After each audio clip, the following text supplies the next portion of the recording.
Joker वो चीज है जिसने हम सबको हंसाया। बचपन में जब हम रोते थे तो हमारे मम्मी या पापा जोकर बनकर हमें हंसाते थे। कोई नाटक या शो शहर में लगता तो घर वाले हमें उसे दिखाने ले जाते और हम भी बस जोकर की ट्रिक्स का ही इंतजार करते थे। अब बच्चों में जोकर का क्रेज कितना है इस बात का अंदाजा तो आप इसी चीज से लगा सकते हैं कि मैकडोनल्ड अपनी सेल बढ़ाने के लिए जोकर का ही इस्तेमाल करती है, जो आपने खूब देखा होगा। लेकिन क्या कभी किसी जोकर को देखकर आपके मन में सवाल आया है कि कैसे ये लोग खुद कितने भी उदास क्यों ना हो पर आपको हंसाने के लिए हाजिर हो ही जाते हैं? तो कैसे करते हैं ये सब, और आखिर दुनिया में जोकर आए कहाँ से और कैसे हुई इनकी शुरुआत? अगर इनमें से एक भी सवाल आपके जहन में कभी आया है तो इस वीडियो को लास्ट तक जरूर देखना। इंसान इस दुनिया में 4 दिन की जिंदगी गुजारने आता है, लेकिन 40 दिन का गम उसे घेरे रखता है।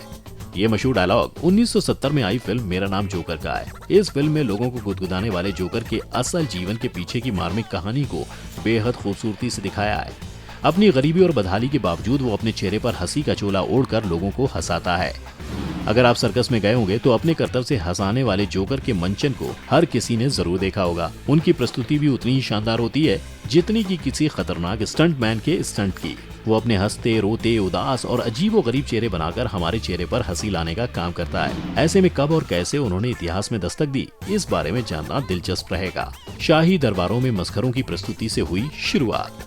जोकरों से जुड़ा सबसे पुराना इतिहास 2400 BC के आसपास का है। उनके अस्तित्व की शुरुआत का सबसे पहला सबूत प्राचीन मिस्र में देखने को मिलता है। मध्यकाल के अंत तक शाही दरबारों में मस्खरों की मंचन प्रस्तुति होनी शुरू हो गई थी।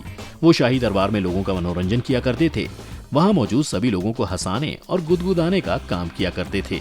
इसी के बाद से जोकर धीरे धीरे ग्रीक और रोमन समाज में दिखाई देने या आना शुरू हो गए। इस पेशे से जुड़े लोग खुले तौर पर शारीरिक संबंधों को अजब गजब तरीके बनाकर लोगों को हंसाने का काम करते थे। वो खाने पीने से लेकर दिनचर्या के कामों की प्रस्तुति या नाटक कुछ इस तरह करते कि मौजूद लोग हंस हंस कर लोटपोट हो जाते।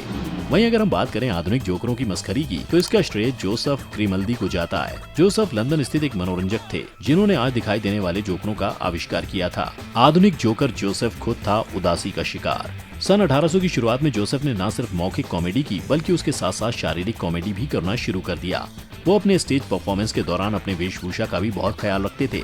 वो अपने चेहरे को सफेद पेंट से रंग लेते और गालों पर लाल रंग के धब्बे भी बना लेते थे। साथ ही वो बेहद रंग बिरंगे कपड़े पहना करते थे जिसमें बहुत सारी रंगों की धारियां बनी हुई होती थी। जोसेफ का कायाकल्प कुछ ऐसा हो जाता था कि उन्हें देखकर ही हंसी छूट जाती थी। जोसेफ ग्रिमल्दी के बारे में कहा जाता है कि वो दुनिया को तो हंसाने का काम करने में माहिर थे, लेकिन वो खुद अवसाद का शिकार भी थे। दरअसल उनकी पहली पत्नी अपने बच्चे को जन्म देने के दौरान मर गई थी। उनके पिता बहुत तानाशाह स्वभाव के थे और उनके बेटे को नशे की लत कुछ ऐसी लगी कि वो महज 31 साल की उम्र में मर गया। इतने सारे तूफान उन्हें अंदर से खोखला करने के लिए काफी थे। उनकी हर मुस्कान के पीछे एक असीम दर्द छुपा हुआ होता था, लेकिन फिर भी दुनिया को हंसा रहे थे। क्यों, है ना बड़ा ही अजीब और कमाल का काम। और फिर जोकर बन गए सर्कसों का अभिन्न अंग। इसी समय फ्रांस में एक मस्खरा था जिसने फ्रांस वासियों के पेट में बहुत गुदगुदी की थी। उनका नाम जीन गैस्पर्ड देबुराउ था। ये एक पेशेवर साइलेंट मीम कलाकार थे और वो अपनी वेशभूषा बनाते समय अपने चेहरे पर सफेद रंग, मोटी काली आईब्रोज और लाल होठ कर लिया करते थे। वो पूरे फ्रांस के लोगों के पसंदीदा बन चुके थे, लेकिन सन 1836 में लोगों के अंदर उनके नाम का खौफ पैदा हो गया। दरअसल उन्होंने एक बच्चे का कत्ल सिर्फ इसलिए कर दिया क्योंकि बच्चे ने उसे चिढ़ाया था। हालांकि वो जल्दी इस इल्जाम से बरी हो गए थे।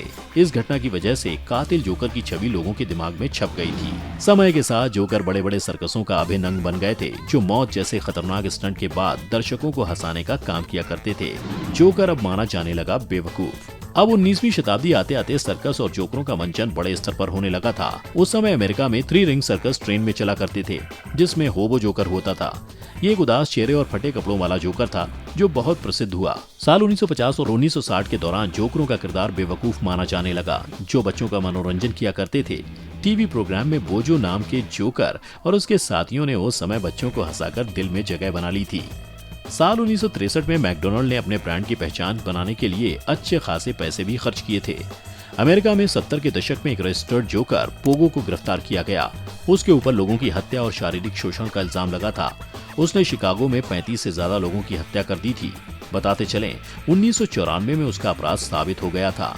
ये माना जाता है कि जोकरों की ऐसी निगेटिव छवि बन जाने की वजह से वाकई में इस पेशे से रोजी रोटी कमाने वाले लोगों को बहुत बड़ा नुकसान पहुंचा। इस तरह जोकरों का इतिहास राज दरबार के मस्खरों से लेकर आधुनिक सर्कसों का अभिन्न अंग बन गया। सर्कस के जोकर नाटे बौने होते हैं जो अपने आप को बेवकूफ की तरह प्रस्तुत करते हैं। उनकी प्रस्तुति कुछ ऐसी होती है कि लोग हंसने पर मजबूर हो जाते हैं। लेकिन इनके इतिहास को थोड़ा करीब से देखने के बाद ये भी पता चलता है कि जोकर सिर्फ हंसी से ही नहीं जुड़े रहे। एक समय ऐसा भी आया जब इनकी वेशभूषा से लोगों में खौफ भी पैदा हो गया। जोकर को लेकर आपकी भी कुछ यादें तो जरूर होंगी। उनमें से जो सबसे फनी है वो कमेंट में हमारे साथ जरूर शेयर करें और इस स्ट्रेस भरी दुनिया में लोगों को हंसने का एक मौका जरूर दें। वीडियो आपको कैसी लगी हमें कमेंट करके जरूर बताएं। वीडियो अगर पसंद आई हो तो इसे लाइक और शेयर करें और साथ ही हमारे चैनल को सब्सक्राइब करना ना भूलें।